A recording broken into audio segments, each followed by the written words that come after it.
Welcome to the video from thedigitallife.com. This is the Korg Keystage 49 Polyphonic Aftertouch MIDI 2.0 controller.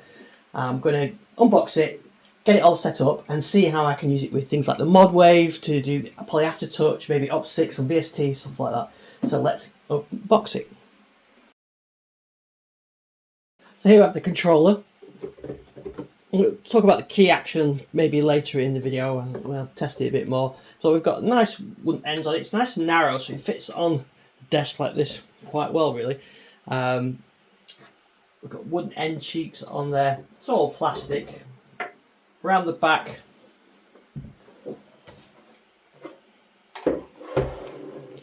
we've got MIDI, traditional DIN MIDI in out. We've got foot switch and damper, audio out, dual audio out, and headphones out, and USB and power. It can be USB powered, so you might not need the power supply. The audio is this will work as an audio interface from your DAW, so you can use it as your main audio interface. I mentioned this little stand here. This is a key stand that you can use like that as a music stand, or if you flip it over,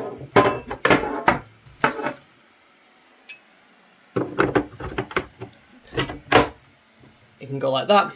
Put your laptop on or some other device, maybe a nice module on there.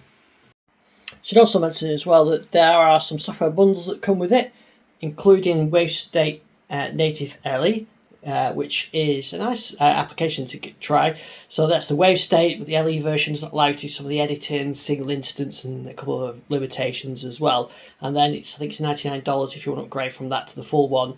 And there's a bundle of software, including Korg Gadget there, and some other software from other providers as well. So you get quite a nice bundle of software to get you going with it. Now before I start, I noticed that the version is 1.03 and there is a downloader on Korg's website to download the later firmware, which is the 1.04, so I may as well do that. So I've downloaded it. You run this file and you've got to turn on the key stage while pressing exit and shift buttons, so I'm going to do that now. Okay, so I've got the key stage connected up now to the to my Surface Laptop Studio using USB. I didn't have to install any drivers, it all just worked out of the box. That's because I've probably got the Korg drivers already installed. You could just try it with the Windows drivers as well. I have got the Korg USB drivers installed on this device. There are audio drivers as well, which you can get from Korg. I haven't installed those and they are working without that. So on my other machine I did install the drivers and the MIDI names look slightly different, but the functionality works the same. So if you find it's not working, get the drivers, but so far I found this works pretty good on here. So there's a couple of different ways we can use this. We can use it with a DAW, or we can use it with standalone apps. We'll look at both. I'm going to use standalone apps first to show you some of the features of the keyboard, and then I'm going to use it with Cubase that I've got set up on here. I've got the Korg collection installed on here, as well as some of the other Korg native software, which we'll use to test it. But it doesn't have to be Korg. We can use. I'll see if I've got anything else installed. I think I might have actually. So we'll have a look. So first thing to talk about is what's on the display on this panel here now. So on the display here we've got transport controls to use with the DAW, some of the settings buttons, arpeggiator button we'll look at later, chords which we'll look at, an OLED display, and then OLED displays on these which are the parameters. So these are not constant encoders, they're 0 to 100 effectively, or 0 to 127 or 0 to 255, whatever values. So you're going to have this jump. So you notice when I go to sine level 2, it jumps to the value of here. It doesn't wait until the max up or anything like that, or they're not constant encoders. But anyway, so these are the values that you can see. We're controlling this Opsix layers operators through here, and you can see using MIDI 2.0 there's been a handshake between the device and it's telling me the parameters that it's changing there. So operator 1 level, operator 2, so on, and I can page through and it shows me different parameters which I can change. So there's 3 pages. Now this is in the Opsix mode effectively, and I can shift and change it to different modes. So I'll show you the different pre-configured modes we've got. So we've got Wavestate, Korg Wavestate, Opsix, Modwave, Micro Korg, Triton, Poly6, Odyssey. Now that is included, so this was like the spare scene. I've created one on for my Korg Odyssey, and I created one for the Mono Poly, and you can create multiple ones. You don't have to, but it's up to you. So this is Opsix. You notice as well the sound is displaying on there, which program I'm currently using is displayed on there as well. So this is working straight away, and you hear the Poly Aftertouch on there as well. The keys feel really nice actually. I've got kind of used to the Modwave keys, but these are a really nice keyboard and nice and responsive, not too clacky, and they've got a bit of weight on them. When I use the Modwave, they're a bit clacky and a bit plasticky, so these are a nice change from that. Right, so what I discovered while setting it, well, like I said, you've got these presets. So as you can see here, I'm adjusting the levels on there because these have been set up already. I'm pretty sure if I change it to the wrong one, say Wavestate, they still work. Because MIDI 2.0 supports two-way handshaking, the software is telling the Keystage what it's currently editing, which is the great thing about MIDI 2.0 is you've got with this parameter exchange. So as well as the patch name, we can modify those real time. So that works really well. Okay, so what I've done is I was using it there with Opsix. I just want to show a couple of different things. So I've switched to the Wavestate native. Now I mentioned there's a software bundle that comes with this. The Wavestate native LE is included, not the full version. This is a trial version. The full version, I'm going to see if I like it, and then I maybe I'll upgrade to that. But I just wanted to show that as a different one. So you can see here now we've got the up on the screen at the top. We can see the 8 performance controls that are on the Wavestate hardware, and there's the software versions, and here's the hardware version. So this combination is giving you the same as the Wavestate hardware with a nicer keyboard. Maybe not all the parameters are on there, but you can see you've got them on there, and we've got 5 pages of parameters to go through there. So yeah, a lot of the real-time controls are on here as well. Also, this supports changing of the patch names or the patches. So as I click up on the performance there, on the value there, the performance has changed and the name has changed on here as well.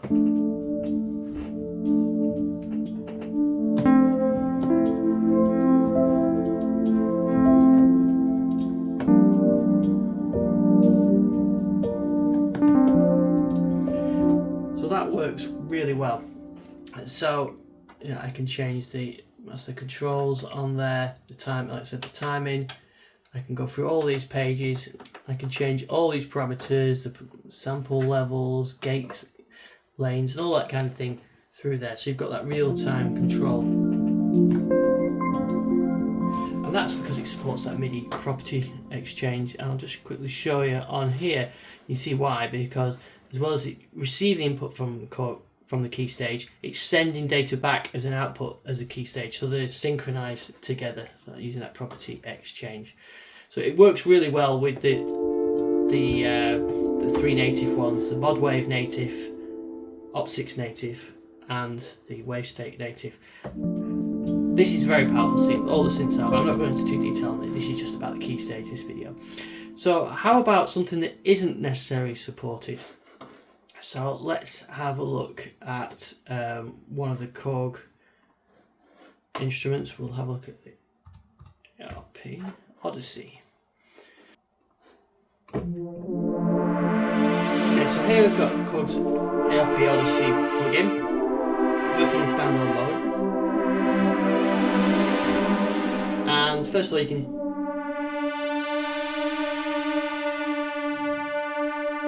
I've got some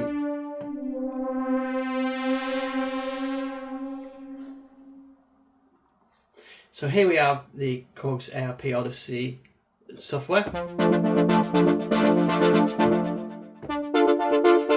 Sounded very nice. I do like this synth. I'm going to turn off the arpeggiator.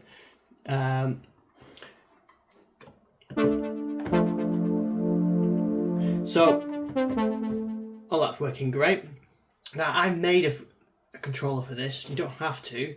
So if I go on to, so I've gone to a blank scene here now. So you can see these controllers are controlling things like the levels, and we've got 20, 21 and so on. So for example, this VCF frequency is currently on 24, so I know this one will control 24. Now there's a couple ways you can change this, and it took me a while to get my head around how it works. You can have a user page, which is this customizable page, and you can choose whichever MIDI CC you want to change to value to go to there. So I could have this one, instead of it being 20, which is the LFO frequency, I could have it as being whatever, what we said before, 24, which controls the VCF frequency. The other way of doing it is just to learn on this one. Assign a new CC and learn these in the order. Actually, I think it's easy if you set this up, learn these, and then save this as your default key mapping, rather than changing them on here. But you can change them here, so that's what we'll do now. So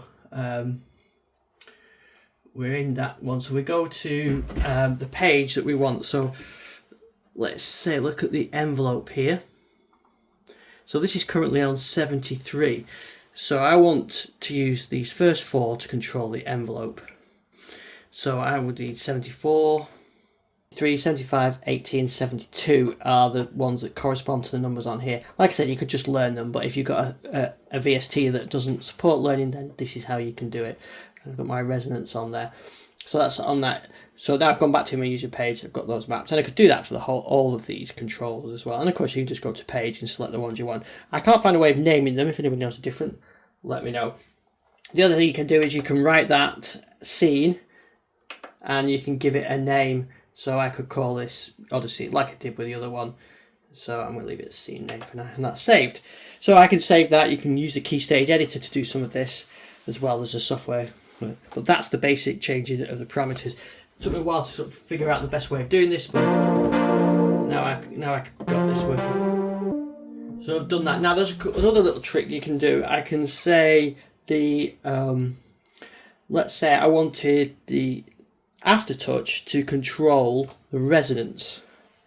So if I could figure out what the resonance control value is, which I can just go onto here and have a look, which is 25. So I can go through to find 25 on here. There it is. Shift and right, choose 25, and I want to send it to Aftertouch. I could have used the mod wheel. That's okay.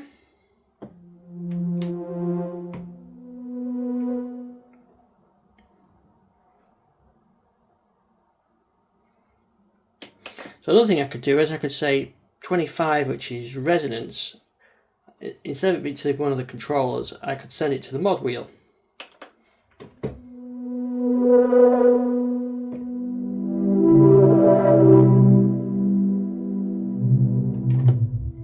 So you can put CC parameter to velocity, aftertouch,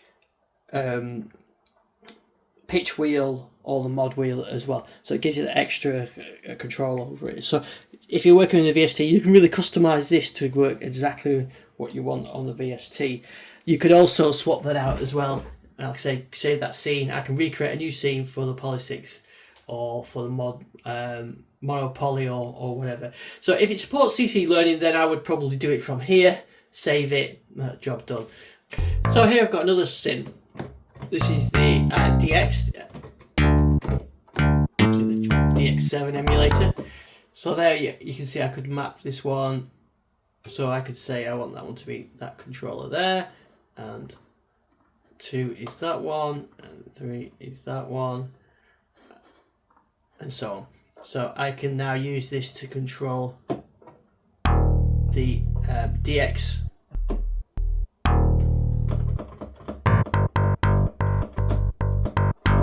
The DX parameters from these controls. But I've got all these pages, so I've got 16 pages of controls, of the CC controls, all the way up to 127, which is all of them. So I can get to any of the CCs from this, and then I can map them to be the most common used ones I want on here. So it's a great way of being able to control that synth. So and control soft synths. I was going to try and install the ARP Quarda, but I can't get it to load. It keeps loading off the side of the screen. So, but anyway, you get the idea. So you can use this for any of those synths. Now, when it comes to using it with the DAW, you can use it with something like Cubase. This may mess up my audio capturing software, but I'll show you anyway. So when you use it with Cubase, when you use it with the DAW, there is a map so that you can set these transport controls and the track controls to work in it. So what you can do from the MIDI remotes, I've got the Keystage 49 already imported in. There's a script file which you can download. So you can just download that script file from Korg, import script, you find it in your downloads folder, and then it brings it up like this. So what we've got mapped there is we've got the play, stop, record, repeat that you can use, and you can control the tracks from here as well. The other thing you need to do as well is on your transport controls, if you're going to use the arpeggiator or the chord tool, is to set your destinations to include the key stage, and then instead of it using its own tempo, which is on there, and you can do tap tempos by the way. So just I've set the destination, and now you see the tempo, it shows external on there. So what I can do now is I've added the Opsix as a instrument, and you can see that the MIDI remote is set up with those on there. So let me add another track as well. So on the Quadra I can do the MIDI learn as well, so you can see I'm now controlling the Quadra. So I could make map for it like I did with the others, or you can just do the MIDI learn to send those. So now I can set my track as the Opsix. I can go back to the beginning, set record, and these values are also captured as well in the Aftertouch. Okay, so I've recorded that part now, so I can whiz back to it and so on, and I play it. So there you can see the basics, working with the DAW, all the other DAWs. I think Ableton Live supports a lot more functions with the MIDI 2.0 parameter interchange. With Cubase it's a one-way thing, but I don't use Ableton, so I can't show you that one. But you can see the kind of things you do with it. Now, just to show the next couple of features, I'll switch back to the Opsix standalone, I think, just to finish this off. Okay, so let's have a look at the chord in the arpeggiator now, and we'll have a look at Aftertouch as well. So I'm just going to put it into arpeggiator mode, and I've got the set up here. So I'm going to change to a slightly more percussive sound. Okay, there we've got a basic percussive bell sound. So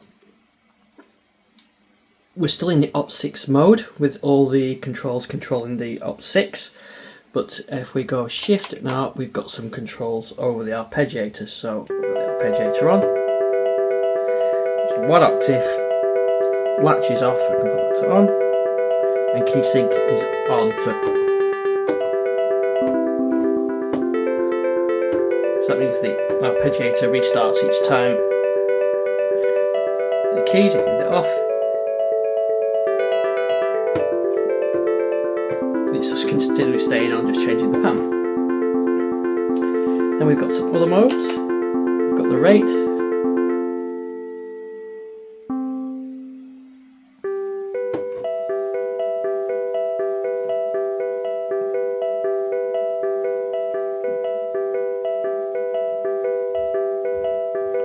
We've got a swing control on there as well. And then we've got this pattern repeat, so this is quite interesting. So that repeats everything, and you can see that I put it onto number 1. So that is showing it's going to play 2, drop 2 notes, play 3, drop 1 note, play 1, drop 1, play 2. So that 0, the N and the X you can see.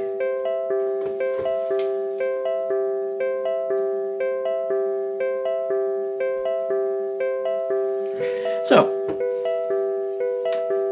it gives you some unusual patterns. It's not something they've got on the arpeggiator channel, so say the Modwave or the MIDI logo or the other synths. So, let's put it back to normal for now. Then we've got this ratchet control with Aftertouch. If I press Aftertouch down,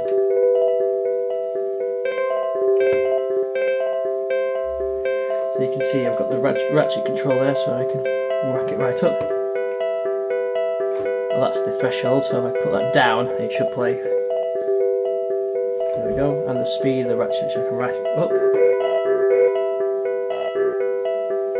And that's the Aftertouch that's controlling that.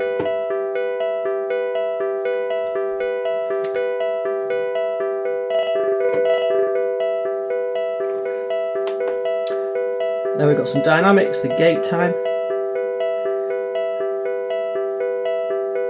the gate control, and the gate depth and velocity.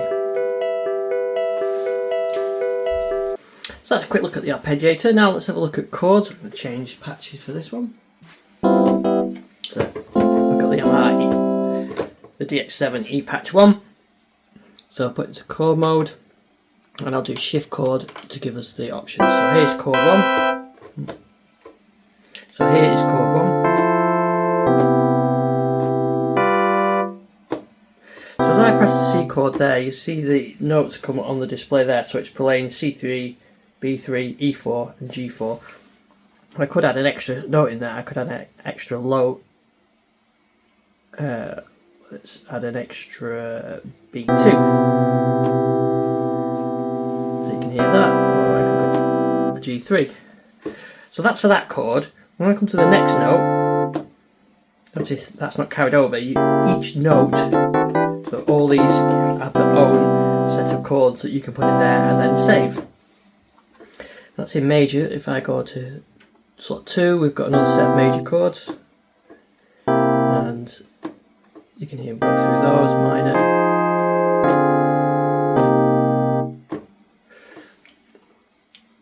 and you see there's loads of these pop. Then we've got R&B, and some jazz ones.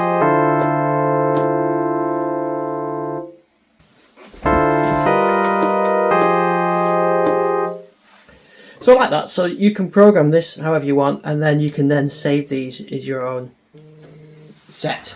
So that's chord mode. Nice for some cool new ideas, I guess. I don't really use chord modes very often, but it's good maybe for common ideas. Arpeggiator I do find useful. Right, final thing just to quickly show you is how we can use the Aftertouch. So for that I'm going to switch to the Modwave Native. Right, so here's the Modwave Native. We've got a simple brass sound on there, and what we'll look at here is, just drop it down to the single oscillator.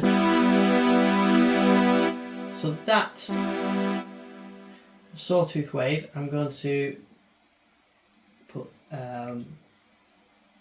Poly Aftertouch and put it really high so we can hear it. Right, so now I've applied Poly Aftertouch to that note, so you can hear it.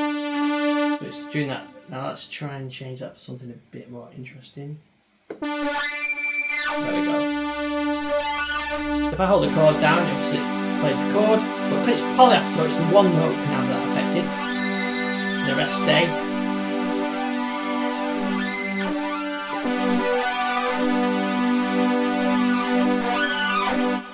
So you can apply that in any way you want. On something like the Modwave, you can apply that Polytouch to the filter. I could apply it to the cutoff of the filter. Or I could use channel Aftertouch as well and do the whole thing, but I'm going to go Poly Aftertouch to the filter and really wrap that up. Maybe I'll use that one for now, so you can hear it. So that's the Poly Aftertouch. So you really can set it to be anything you want on here. It's a very useful control to be able to apply it to anything you want, all the different things, volume, vibrato, whatever you want. It's a really useful tool. Let's just quickly show you one with the vibrato and then We'll move on. So this is a sound I've already created that uses Poly Aftertouch with vibrato.